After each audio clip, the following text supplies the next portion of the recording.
Ooh, that's right, big fish, that one, I could tell. Fishing down in the margins is one of the most exciting ways of targeting commercial fisheries.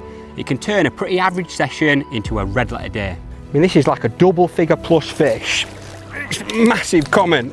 And I'm going to show you a few tips and tricks to really make the most of the margins in the summer and late autumn.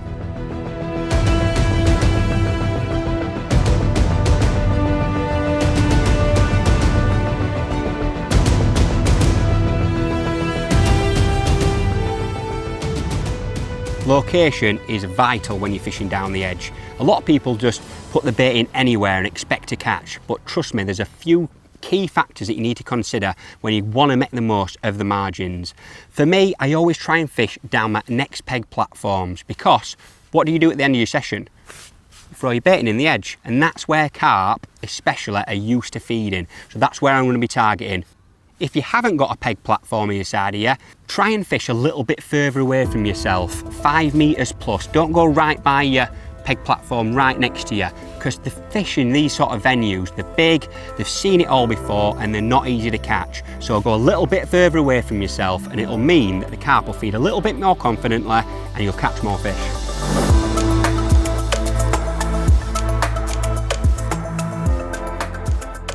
So kicking off bait wise, I'm going to start feeding with 3 cups of ground bait. I'm not going to put a lot of particles in. 3 big 300ml pots of ground bait. I've actually mixed my ground bait very, very damp, and I've used margin mix and method mix mixed 50-50 from Mainline Match. The carp absolutely love it. So I'm going to put 3 cups in, down the edge to my left in 2 foot of water, and I'm actually going to feed slightly to the right of where I'm going to be fishing, because I always think I'd want to have my ground bait a little bit further away from where my hook bait is. So if you imagine all my ground bait's here, I want the fish to come up to the ground bait, eat confidently there, and all of a sudden, a little bit further up the bank, that's where my hook bait is. And trust me, it's a lot better way of catching fish and reducing liners and foul hookers. One question that always comes up is, when do you start fishing down your margins? My knowledge of big carp on venues like Hallcroft is they only really come and feed confidently in the margins later on in the day, like sort of 2 hours to go.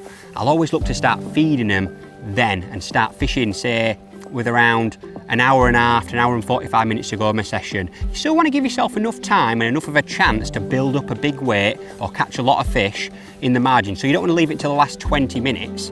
But as a rule of thumb, feed them 2 hours to go on it after about 15 minutes, build the confidence up, and you'll have a brilliant finish to your session. But the weather conditions might change my thinking about when to go down the margins. If the wind's hacking in the edges, and if it's a dull, overcast day, I think the fish might come in a bit sooner. So this is my 3rd cup. What I'm going to do is I'm going to put a tiny little pinch of particles in, so a few pieces of corn, just a bit of a visual aspect on the bottom, and a few maggots, not loads, because I don't want loads of particles there for the fish to eat. I want to focus their attention on my hook bait, so that's why I'm not putting loads of particles in, mainly ground bait. Lovely. Right, now I'd naturally leave that around 10-15 minutes, like I mentioned earlier.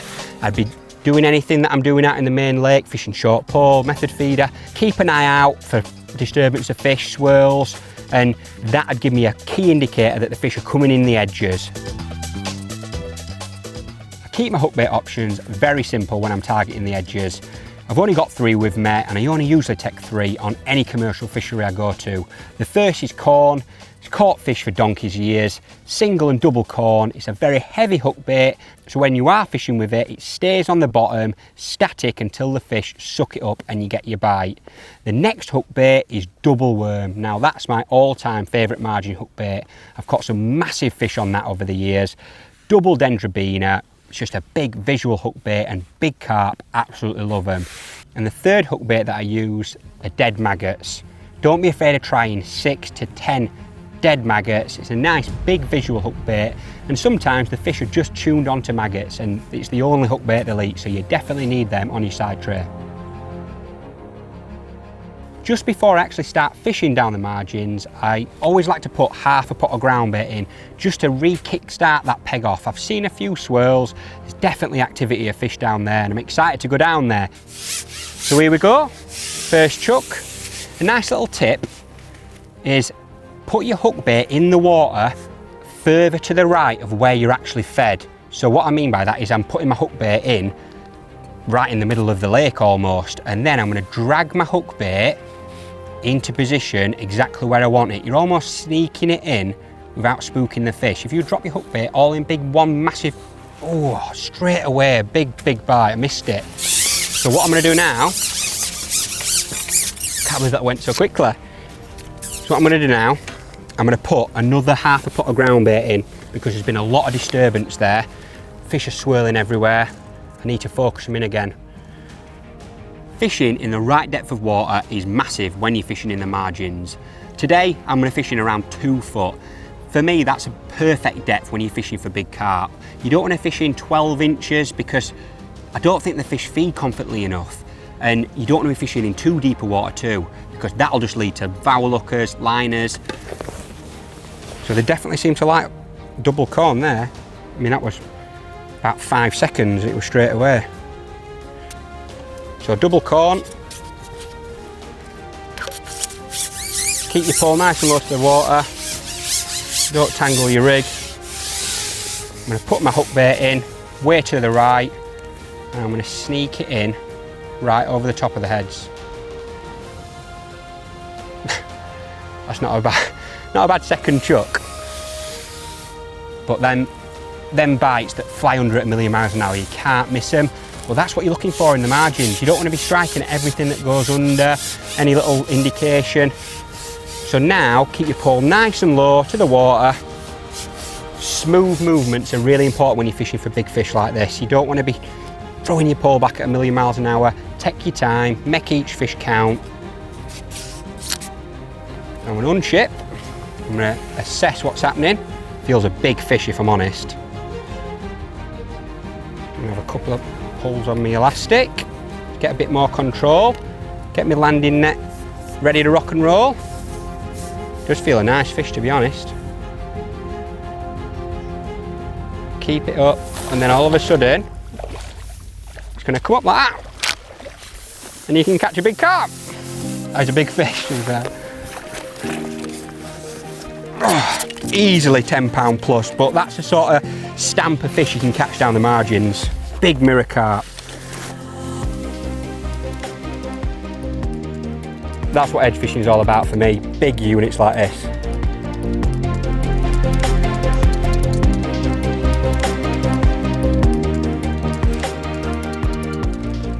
Hardware for this game, you don't want to be messing around. As you've seen, the big fish and they pull very hard and you've got to have the right gear on to make the most of it, because the last thing you want to do is pull out a fish, lose them, they're going to break you, snap your hook clamps. So starting with my elastics, I've got red hydro in. For me, red hydro is the only one to go for when you're fishing for these big double figure fish. My main line is Engage, it's 0.22, again, not messing around. And the float choice that I've got is a 0.4 margin diamond. And that's a heavy float. So what I mean by that is stable when it's in the water. Oh, there we go, another big carp. So when it is fishing, it's very, very stable and it's not going to be wafting around when these big fish come in and start feeding. And shotting wise, all I've got is really simple. I've got a bulker shot right next to my hook clamp loop and it's just 4 number 8 microcubes. And it's worth mentioning the hook length and hook that I've got on. I've got a size 12 excess spade hook. And the reason why I've got a 12 on is because Holcroft, that's the biggest hook you're allowed to use. If I could use a 10, I would do. But 12 is more than strong enough and perfect for these size hook baits. And I've actually got 6 inches of 0.19 Engage. Again, super strong line. And you don't want to mess around with light lines and light hooks, because when the fish are feeding in the margins, doesn't matter what line you've got on, in my opinion. You can fish heavy line and big hooks because they come in there to feed. Just remember, take your time with these big fish. Don't have to rush this stage. It's not a race when it comes to netting them. It's all about making sure everyone ends up in the keep net or your landing net. I'm going to take my time. And this is like a double figure plus fish. It's massive comment. And I don't know how long that took me to land, but I mean, when it's like 12, 13 pound like that, you just don't need to rush anything.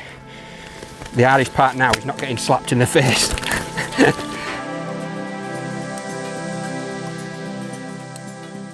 Quick tip here when it comes to bait.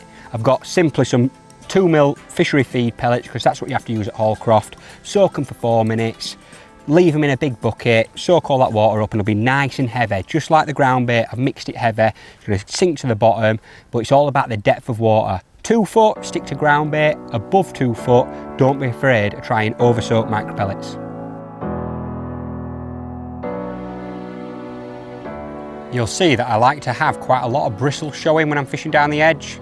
It just makes reading bites so much easier. It doesn't drag under all the time with line bites. I had a little liner then, but if I had my float, oh, that's right, big fish, that one, I could tell. If I had my float dotted to a pimple, I could be tempted to strike into a liner. Having your float bristles just fully out almost just makes that so much easier to see them fly under bites. One thing worth noting as well is the actual pole I'm using today. Usually, the first pole out of my bag would be the Aventus 900. Absolutely love it. But today I'm using the 700 because I'm fishing for these big, powerful fish. The 700 is just perfect for it. Oh, that's a big carp, that. Oh, that's a big comment. Oh, that's an absolute unit of a fish. Big common, hook square at top at lip, and that's exactly what that 700 pole is about. Whoa, come here. Huge.